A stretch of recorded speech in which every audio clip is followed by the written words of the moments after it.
the heat pumps will be more eco-friendly, higher flow temperatures, system efficiencies are getting better. However, we're kind of at the start of electrification of heat for our buildings. So especially in the UK, we have a massive demand on gas, a reliability on gas.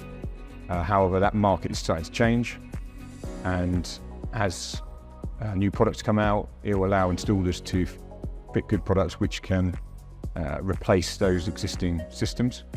However, one of our biggest problems is always going to be installers have the skill sets to be able to deliver that. One good thing about Kronoterm is that they really provide good training, documentation and knowledge on their systems to help installers install the products correctly, allowing us to reduce our energy consumption and move over to heat pumps.